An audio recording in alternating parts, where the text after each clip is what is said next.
I never thought I'd be the kind of person telling this kind of story, but here I am. If you've ever trusted someone with your whole heart, only to feel it shatter in an instant, then you'll understand why I'm sharing this. This isn't just about heartbreak. This is about betrayal, lies, and the truth I never wanted to find. It all started on an ordinary Sunday morning, a coffee brewing, sunlight pouring in, and my wife humming softly in the kitchen. Everything seemed perfect. But I've learned that sometimes the most dangerous things hide behind the calmest faces. We had been married for 6 years. To the world, we were the ideal couple. Weekend trips, matching pajamas on holidays, even a shared playlist that told our story. But behind the filters and smiles, something darker was growing. I ignored the small signs at first. The late-night texts she brushed off as just work. The sudden change in her phone habits. The emotional distance I couldn't quite explain. I blamed stress, maybe burnout. Never once did I suspect infidelity. Not her, not us. But then, everything changed. It was a message. A simple, accidental pop-up on her tablet that she forgot to lock. Just one message, short and sharp. Last night was amazing. Same time next week. My hands went cold. My stomach dropped. I stared at it, trying to make sense of the words, hoping it was some mistake. But deep down, I already knew this was real. She was cheating. The woman I love, Ida, the one I built my life around, her, was living a double life. And I had no idea for how long. I wish I could say I confronted her right then, but I didn't. I needed more. I needed the truth. That's when everything became a silent investigation. I started paying attention, noticing every change. I checked phone records, watched her behavior, and even made excuses to stay home. What I found was worse than I imagined. The affair wasn't a one-time mistake here, it was a whole second relationship, a secret life that made me question everything we had ever shared. The hardest part? Looking into her eyes each day, pretending like nothing had changed, all while holding the weight of what I knew. Every smile felt fake, every "I love you" sounded hollow. I didn't know who she really was anymore, and I didn't know what to do with the pain growing inside me. But then something happened that forced everything into the open. A moment I didn't see coming. Something that pushed me to finally confront her and demand the truth face to face. That moment changed everything. But I'll save that part for the next video. Make sure to subscribe if you want to know how I finally uncovered the full story and what happened when the mask came off. Because trust me, a broken bar, the truth is darker than you think. That night after filming the first part, I couldn't sleep. I just laid there, staring at the ceiling while she slept beside me like nothing was wrong. It's crazy how someone can lie to your face and still say goodnight like everything's fine. I kept thinking about how we got here. How did I not see it coming? We met almost 8 years ago. She was funny, kind, and real. The kind of person who made you feel like you could breathe easier just by being around her. We moved in together within a year. I thought I had found my person. The signs were probably always there, but love makes you blind. I remember now how she started to change about a year ago. She began staying late at work, going on weekend trips with her co-workers, and getting defensive about her phone. It didn't hit me back then. I thought I was just being paranoid. She always had an explanation, and I always believed her because I wanted to. One thing that kept bothering me was how distant she had become, not just emotionally but physically too. Conversations felt empty, like she was somewhere else in her head. She started dressing differently too, and not in a bad way, just a broken bar different, more intentional. And every time I asked her how she was doing, she'd say, "I'm just tired." It was always tired. But she never seemed tired when she was texting late at night or getting dressed up for a team dinner. There was this one evening, a few weeks before I found the message. She came home smiling, almost glowing. I asked how her night was, and she gave me this half laugh, saying, "It was nothing. Just the usual." That moment stuck with me. There was something in her tone, yet too casual, too rehearsed. I didn't press her. I didn't want to seem insecure. But now I realize I should have trusted my gut. Something was wrong. I started noticing other small things. Her perfume stronger than usual. A second phone charger in her bag. A receipt for dinner at a place she never mentioned. All these things began to add up, like puzzle pieces that didn't quite fit the picture she was painting. I was losing my grip on reality, questioning whether I was just imagining it all. Was I the problem? Was I overthinking? But the worst part was pretending, smiling through dinners, acting like nothing was wrong in front of friends and family. I didn't want to believe it. I didn't want to admit that the woman I loved might be lying to me every single day. And the more I looked, the deeper the cracks became. I knew I was getting close to the truth, but I also knew that once I crossed that linear there'd be no going back. What I found next would change everything. The closer I got to the truth, the more it started eating at me. I felt like I was living two lives, one where I was pretending to be the same trusting husband, and another where I was secretly investigating the woman I had once called my everything. I started noticing the pattern in her lies. She had a way of giving just enough detail to sound believable, but not enough for me to verify anything. Like when she said she was meeting her friend Sarah for dinner, but Sarah posted a story from her couch that night. I didn't say anything. I just took a screenshot and kept going. Around this time, I reached out to one of her old friends. We weren't close, but I remembered she and my wife had drifted apart suddenly. I asked if she knew anything. She hesitated, then said something I couldn't shake. "There's a lot about her you probably don't know." She didn't go into detail, but it made everything feel more real. Like maybe I wasn't crazy. Maybe there were others who saw through the act too. Meanwhile, I started pulling away emotionally. I stopped trying to fix things. I stopped asking how her day was. I needed to protect myself somehow. But she noticed. She started getting suspicious, asking me if something was wrong. That's the part that messed with my head. How could she pretend to care when she was hiding so much? One night, I followed her. I told her I had plans with a friend, but I stayed behind and waited. She left in a rush, dressed too well for just grabbing coffee. I kept my distance. I didn't know what I'd find. But when I saw where she went and who she met, I felt like the floor dropped beneath me. She walked into a small,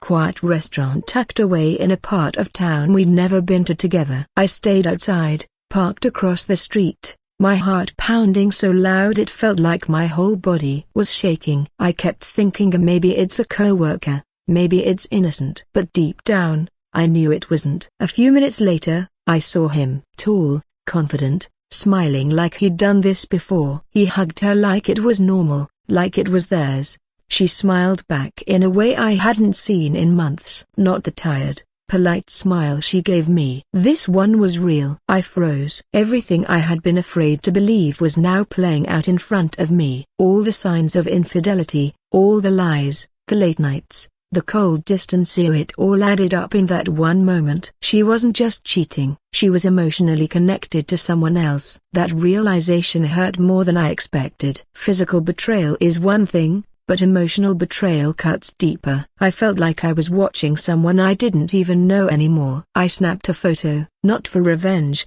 not for proof to show anyone else, just for me. So I'd never gaslight myself again. So I'd stop trying to justify things that didn't make sense. I sat there for what felt like hours, watching them laugh, lean in close, whisper like they were the only people in the world. I didn't go in. I didn't confront Thema, not yet, because part of me wanted to hear it from her. I wanted to see if she'd lie to my face one more time. By the time she came home that night, I had made up my mind. I was going to ask. But how she answered would change everything. She walked through the door just after 10, acting like nothing was out of the ordinary. I was sitting on the couch, TV on but muted, pretending to scroll through my phone. She looked at me and smiled, like it was just another night. "Hey, sorry I'm late." "That meeting ran long," she said, dropping her bag like she always did. I nodded, keeping my face calm. I had rehearsed what I was going to say 100 times. But when I looked at her, I hesitated. I couldn't find the words. Not yet. The next morning, I decided to hold off. I needed one more day to think. I called in sick to work and started digging deeper. I remembered she had an old tablet she barely used anymore. I found it in the drawer where we kept random chargers and old tech. I powered it on, guessing the password on my third try. What I found wasn't just messages or photos, it was a synced cloud account that she'd apparently forgotten about. And that's when everything changed. There were messages not just to one Mana but two different names, two different threads, two completely separate relationships. One looked newer, Probably the guy I saw at the restaurant. The other had messages going back over a year. My chest tightened as I read through them. Weekend plans, hotel bookings, photos, even voice notes where she told him she missed him, couldn't wait to see him again. She had been living a double life. No, a triple life. One with me, one with each of them. This wasn't just about cheating anymore. It was about deception on a level I couldn't have imagined. I had thought I was uncovering one betrayal, but now it was more than that. I didn't even know who she was anymore. Was any part of our relationship real? How long had she been playing all sides? And most importantly, why? The stakes were higher now. I wasn't just heartbroken, I was caught in a web of lies I didn't know how to escape. I couldn't decide if I wanted to confront her calmly or just walk out and never look back. But deep down, I knew I needed answers, not just for closure, but for my own sanity. What happened next would push everything to the edge, and I wasn't ready for what I'd find. I couldn't wait any longer. I had all the evidence I needed.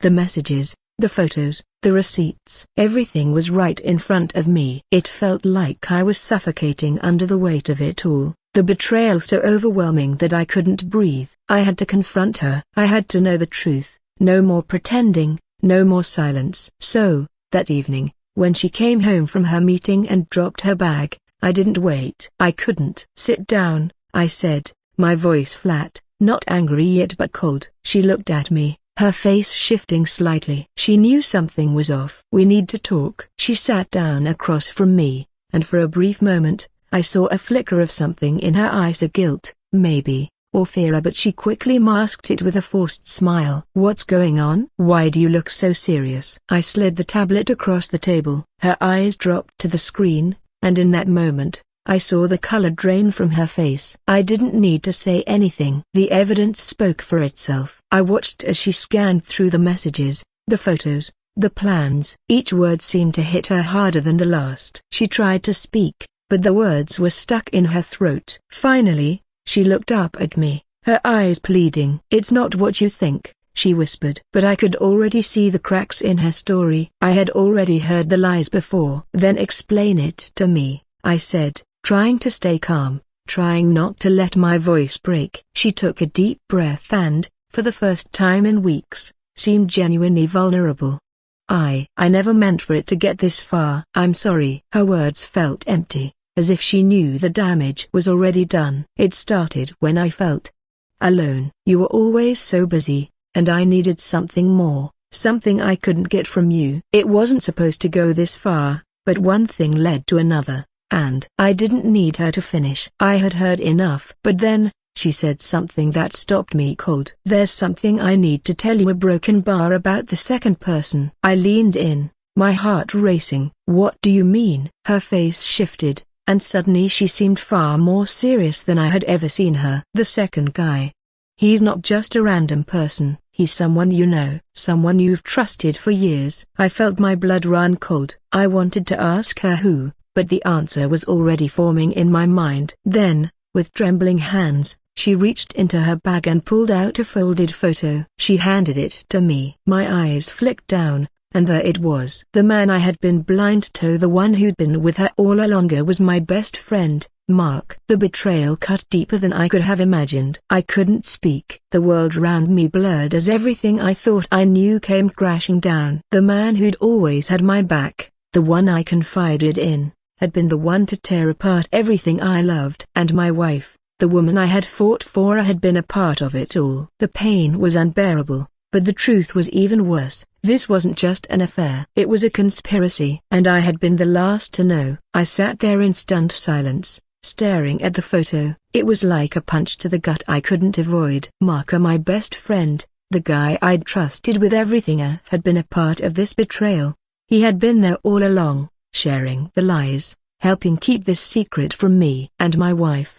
She wasn't just the person who'd broken my heart. She had been the mastermind behind it all, weaving a web of deception that stretched across both my personal and professional life. The room felt smaller, suffocating, as if I couldn't breathe properly anymore. I looked at her, not sure what I wanted from her anymore. The anger was building inside me, But there was something else too, a disappointment. The kind that cuts deeper than any betrayal. She knew exactly how to break me, didn't she? Slowly, steadily, until nothing was left of the man I used to be. I wanted answers, but part of me knew I wasn't going to get any real answers. I wasn't going to get closure, not from her, not from anyone. This was the fallout from a relationship I thought was unbreakable. I don't even know where to start, I said, my voice rough. Why Mark? Why him? She looked away, unable to meet my eyes.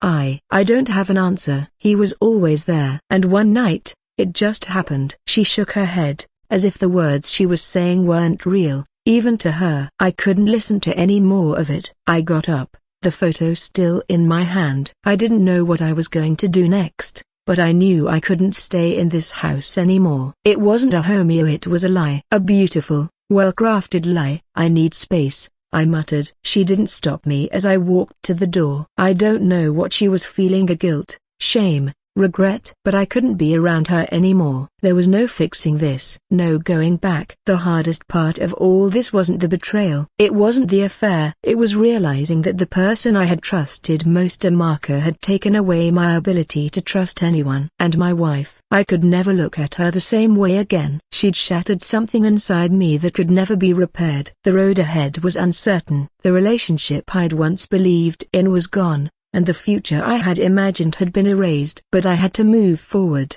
somehow. This chapter of my life was closed. What came next, I didn't know. But one thing was certain, I wasn't going to let this define me forever. I walked out of that house, and I walked away from the lies. For the first time in a long time, I felt like I was starting to find myself again. And maybe, just maybe, it was the first step toward healing.